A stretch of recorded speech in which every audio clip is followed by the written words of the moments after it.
at Bamboo Gully and the Plymouth Road has been given notice to remove from the premises. But the manager of the band said after receiving the letter, they have been faced with unscrupulous behavior from the very person who offered them the land. Here's more. The 20th of September was the date given to the Uptown Fascinators to vacate the current premises, but to date, they have no idea where they will be relocating to. The eviction notice was given to the manager of the band, Salisha James, 2 months ago by the landowner. James said things have not been easy for the members of the band as the owner is making the last days there unbearable. Practice on Monday, when you make about 4 to 11, you pull off the light from 10. Last night, I went and asked him why he pulled off the light from the 10. He said he had a light bill for $500,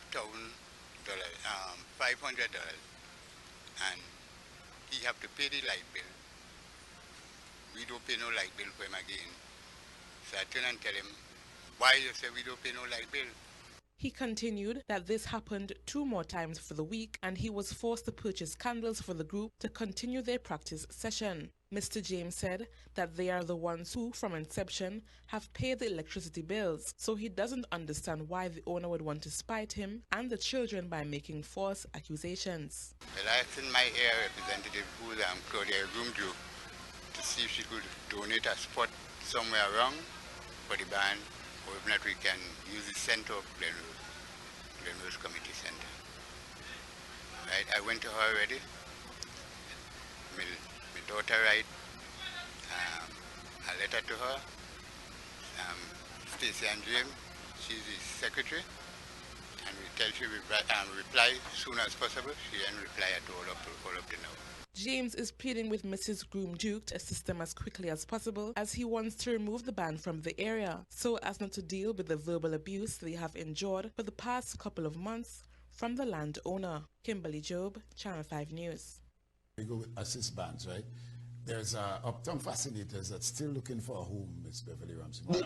They could also go up to medium. Uptown is a great band. In collaboration with the THA for providing the lands and what assistance pantry maker can do to have these bands. When merchants say panyard horrors by landowners, why should there be barriers? All right, speak to us. I am disappointed that Uptown does not have a home because the Chief Secretary would have indicated to me that they are going to provide space for Uptown Fascinators. They have been medium band champions, no medium, small band champions twice. And listen, I have said, and I really mean it from the bottom of my heart, government, THA, should be focusing on constructing proper facilities for steel bands. Excellent. So you're saying now to the THA, the Division of Culture and so on, make this happen. That's for right. These Spaniards who don't have a young girls come in so many hours. You ain't concerned about that? In the year 2025, we are also providing lands for Steel Sensation out of Plymouth. So they will have their land deed in hand or land lease in hand very soon. And finally, we have completed design work for the Pan Theatre for Uptown Fascinators that has been to and fro without a place of abode. We are not doing this just because we can. We are doing this because we love the instrument that is the steel pan, and we understand and appreciate what it does and did for our development. And so let me... All right, okay, fine. So we are back, and well, we set the tone for the conversation. On set with me is Salisha James Martin. She's the captain of Uptown Fascinators, and with her is Wendolyn Baird. Good morning and welcome, ladies. Good morning. Very. All right, so let's get into it. And, you know, I opened by this. Merchant did warn we. He said, panyard horrors from landowners. Why should there be any barriers, Uncle Spree, it easy, pan in danger? Now, you heard from the Chief Secretary. You know of the struggles, and you could just kind of not give us, you know, we got the idea as to where you are presently. But really, was there any accommodation with the lease for the land for Uptown Fascinators as was promised by the Chief Secretary? Where are you with that? Okay, so to date, there it's just word of mouth that yes, we are going to get the lease for the land or the deed for the land that was promised. We got that promise that we were supposed to receive it in 2022 for World Steelpan month, which is the, or day, which is the 11th of August. So that was 3 years ago. To date, all communication has ceased. We have no idea how far they have reached. We have tried to reach out on numerous occasions for meetings. Last year we wrote a letter for a meeting. We got no feedback, no acknowledgement of the letter, no, okay, well, I may not be able to meet, but this is where we are at. Recently, within the past week, we tried reaching out again. We wrote another letter requesting meetings so that we could get an update, because it has reached the point now where we can no longer basically sustain, because where we are at now was supposed to just be a temporary, like within a 3 months temporary solution, which was at the food hub. We are there right now. You are there at the food hub? We are at the food hub right now. This is where we store our pans, those delicate instruments, and our racks are in the car park. We initially had a container, an entire container provided by them, which was able to store all of our pans. We could have removed the bases and packed the bases high. We could have done that at the time. I mean, it's not an ideal situation because we have pans being stored in a condition that may cause rust, may cause a bit of damage, but it's something that we had to do given the circumstance. And they have since taken away half of the container. So now our bases are on the outside. We had to leave them in the racks. And, you know, we're talking about weather. So we're talking about rain and sun. So those instruments that we value very highly are exposed To the elements. To the elements. All right, so but just- we're talking about rusting happening right now. All right, for you to occupy the food hub, some permission would have been given from somebody in authority. And I want to ask, what was the conversation that led to how you ended up being accommodated at the food hub? Who communicated with you? Who gave the directive?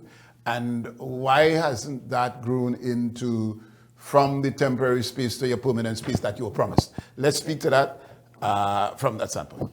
Okay, so the initial occupation at the food hub was just for a 2-week period. Who granted that space? Well, we wrote TADCO, the board of TADCO, and we asked them to allow us to occupy the space in the first instance for a 2-week period, just for performance for Panorama preliminary round, which they did grant us. It was just, we wanted 2 weeks because, you know, you have to feel out the area. We have to see which area is the best for us, which basic for setup, because it's all about the sound, the acoustics, all of that. So we moved from where we were, which is we were opposite Jones Motors. We were leasing the land there for $4,000 every 3 months. So it was $16,000 a year. We did that for about 5 years. And so it became a situation where we could have no longer used the car park because the person who owned the car park didn't want us occupying the car park. There was a bit of contention there for whatever reason. And so we asked them to just be at the food hub for that period to be judged. So that period came and went. We moved back to where we were because we weren't put out or anything like that. So we moved back to where we were. And then the landowner, she then wanted her space because she gave us yearly lease. So we had to do over lease every year. So it wasn't a permanent place. We couldn't put down a concrete structure. We couldn't have any toilets or running water. Well, we used tanks. So that was the kind of conditions we operate under for those 5 years. And after that, we then wrote TADCO and we let them know of the situation. And they were very, very, and we really want to thank the board of TADCO for allowing us to use the space on a more, well, seemingly permanent basis after that initial temporary phase. And so they allowed us, and that's when they give us the container, and they allowed us to stay for the period. All right, let me bring Ms. Baird in. She's treasurer of Uptown Fascinators. Your captain spoke about the cost to maintain, well, she didn't go, in terms of space, where you were $16,000 yearly that you had to pay. Obviously, a small band won 2 competitions consecutively, correct me? Yes, 2 national small band. Very good. And so the band is doing well and it's earning its little keep. However, the money will be depleted if there isn't a home that was promised to you. Your captain mentioned writing letters seeking an audience, quote unquote, with the chief secretary. Just give us an update, basically, as to not the finances of the organization, you don't want to share that with the public, but as to how this accommodation should be brought to fruition, so to speak, given the promise that was made.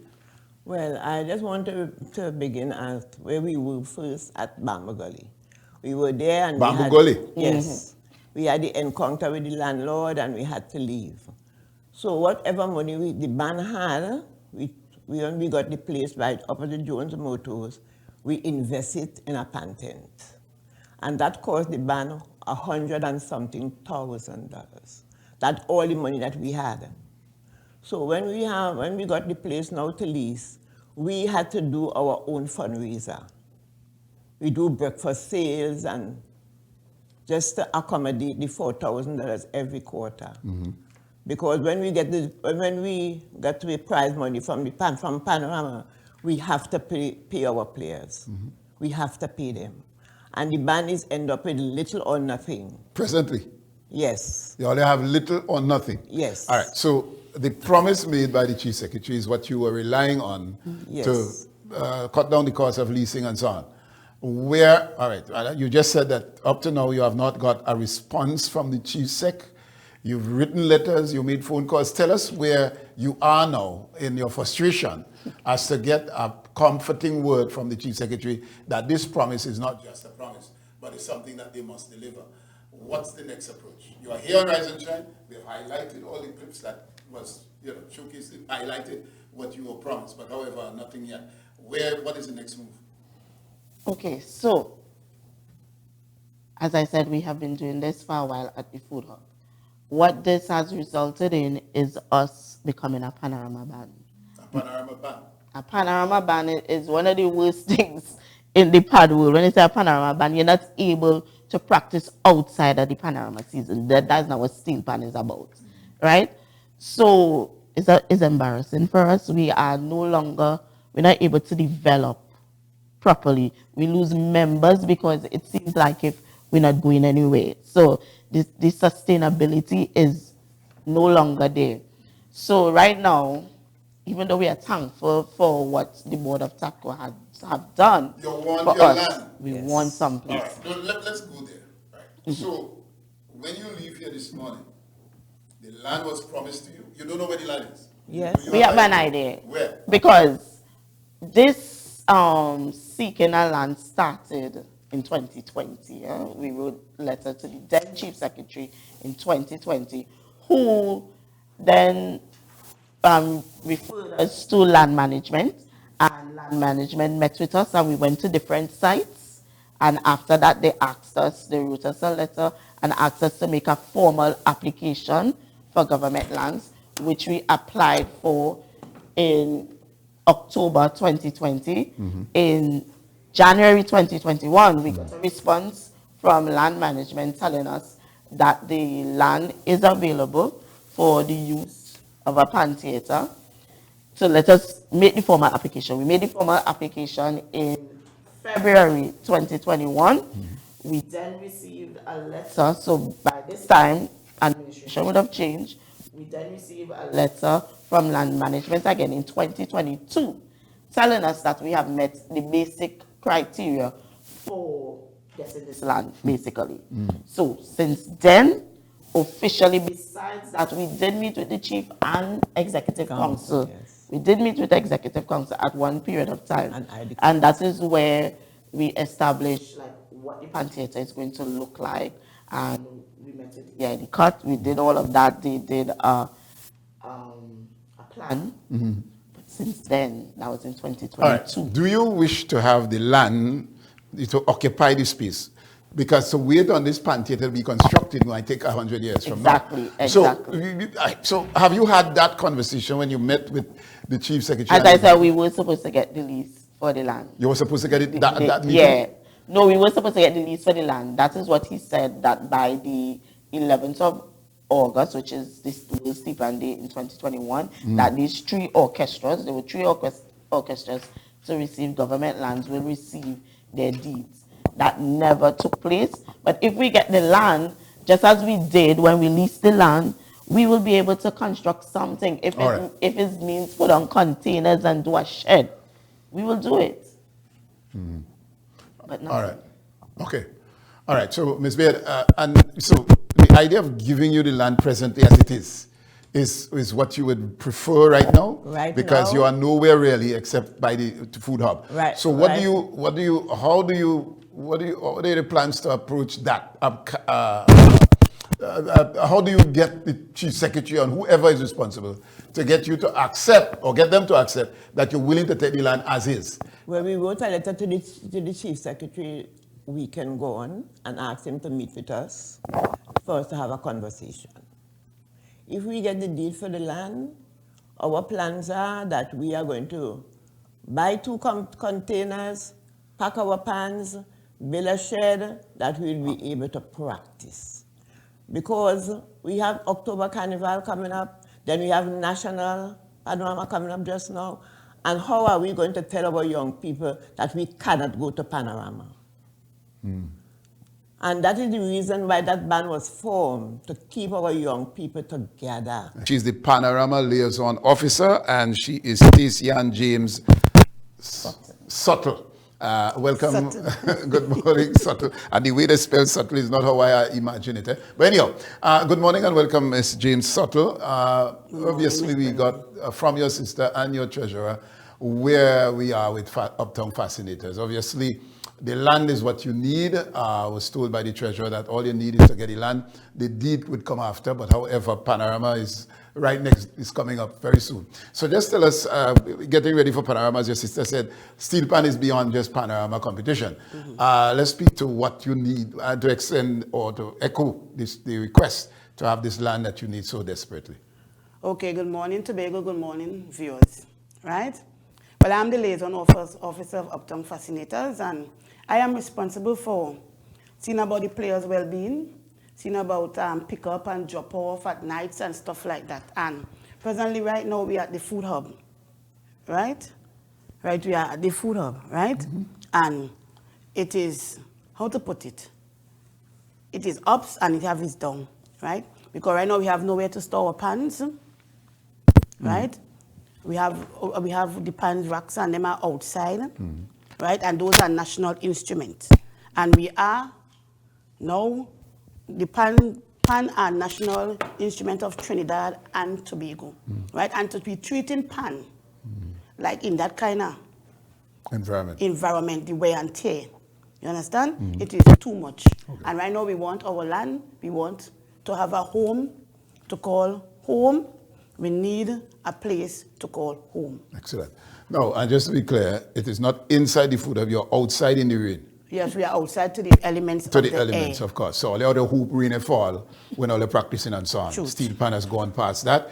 And all right. So the land, I want to get a location. We're not sure where. Is it? Could you say where this land is promised? Where this land is promised? It's supposed to be, there's a strip of land behind RC School in Mount Mary. RC School in Mount Mary?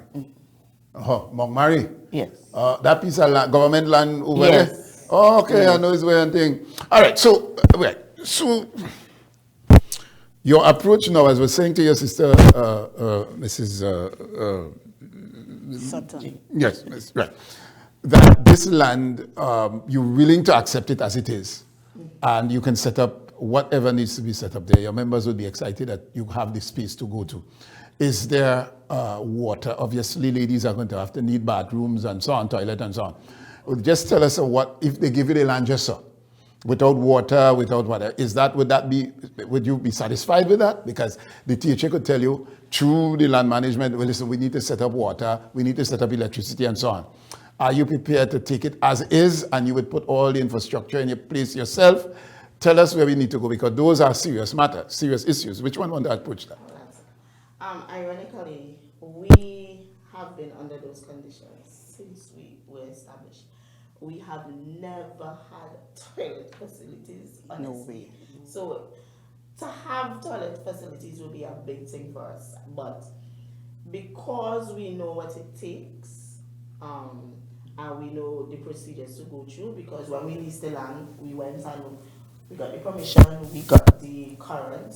We even went to WASA. She did sign the form for us to go to WASA. So individuals with permission can go to these agencies to get electricity and water up and running, and then we could establish a temporary toilet space. So it could be done with the use of the containers. Now the containers will just be for storage of pans, and I said that we will do a shed area, like a paved area with a shed where we have the racks outside, so we're not really exposed to the weather while practicing. But that's just a temporary facility, because right now, because we were unable to gain much finances like we were, like if we had able to participate in other events, funds right now is extremely low.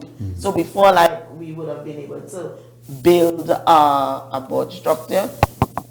At this time, we don't have the capacity. And you're not sponsored. You don't have a sponsor. Yes, we are unsponsored. And most of the small bands in Tobago are unsponsored. So what that means is that funding comes from whatever activities you're participating in. Is there any assistance offered by Tobago as to assist small bands? Offer assistance for Panorama and different activities that you, like if you do Pan in the 21st century, you get appearance fees. So, but it's in preparation for whatever activity. Your sister mentioned about preparation for October Carnival, or you being responsible for the band. You are the Panorama Liaison officer. Are you ready to participate in October Carnival? Can you, given that you are under the elements and so on? Where are you with the preparation for October Carnival, if any at all? Well, right now we are challenged. We are definitely challenged, right? We have to weigh odd pros and cons, right? So presently right now, as we speak, we're supposed to be starting today. Supposed to be, right? And right now, we can't start. What is the pan presence for the October Carnival? I know we had the pan and powder come up from them fellas and walk up town and so on. But what is there this year? What are the bands? This year we have what we call Pan Omega. So we didn't have TJ Pan Choice last year. So it's basically a replacement of, so Tobago is having its own Panorama. Excellent. So we want to start to practice for that. But we will informed that there's not a bar at the food hub. It's a bar at the food hub. It means that there's music there in the night. It's going to be difficult for us to practice and compete with DJ music. So we at a crossroads right now that we may have to close the doors that we don't even have because we cannot participate in activities, there's no space. And additionally, it's October Carnival, right? So you have events that will be taking place in the food hub. You have the World Food Day stuff, so they use the entire car park. So we have to find some place to put the racks. We already have them, so we have to move those racks out to accommodate for that. They might have there's other parties that take place within the vicinity that they need the car park for parking. So we have to think about, where do we move the racks? We already have nowhere to move these racks. How do we practice and compete with DJ music, and does it make sense for us to go forward? Okay. All right, what we're going to do, we're getting ready to wrap now. Just in case the Secretary for Culture and whoever is listening right now, I'm sure by now their phone ringing off the hook, Pantry Big, whoever. give your numbers so that in the event that they want to contact you, they might have it there, they have it on a desk. But however, I want you to make your final plea and of course give them how they can contact you today. You're ready to have your conversation, ask for some kind of accommodation for the upcoming October and February Carnival with Panorama. So go ahead. Okay. Both of you, eh? So I'll give all you separate number. So I'm Salisha James Martin. My phone number is 290-2496. Just in case they call me. Say it again. 290-2496. My please, I'm going to repeat the words of Miss Beverly Ramsey. She says that PAN is community soul and community driven spirit, right? So we have a number of steel orchestras in Tobago, and some orchestras, after we have the death of a main member, that orchestra don't function anymore. But Uptown Fascinators, we had the death of our captain, our manager in 2015. And we were able to stay alive for the next 10 years, in 2025 now, without a home, without other facilities, and win 2 national titles.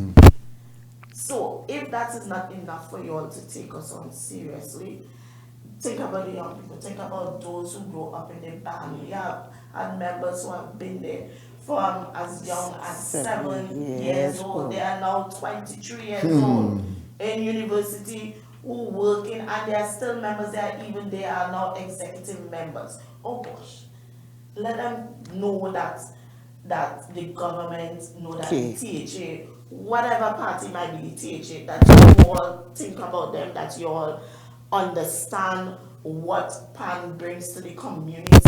It's not for us. I've been playing PAN since 11. I tell my age now. So we're talking about over 27 years. As far as I'm concerned, I have done all that I could do. I have done my best with respect to my contribution to the Steelpan fraternity. Now it's their time. Give them something to run with, and that is all we're asking. Excellent. Big sister? Well, my phone number is 475-6329. 475-6329. And I am here pleading on the youths. Because in our band, we have plenty babies, and I am pleading on the youths. So whoever the THA may be, and they are listening, I am pleading and I am begging. Please, please, please, give us a place to call home. Right? Give us a place to call home. I am pleading again. Please, please, please, please, please. Excellent. Thank you. All right. Well, and it got for me a little bit emotional there. And of course, we've got to pay attention, obviously, young people.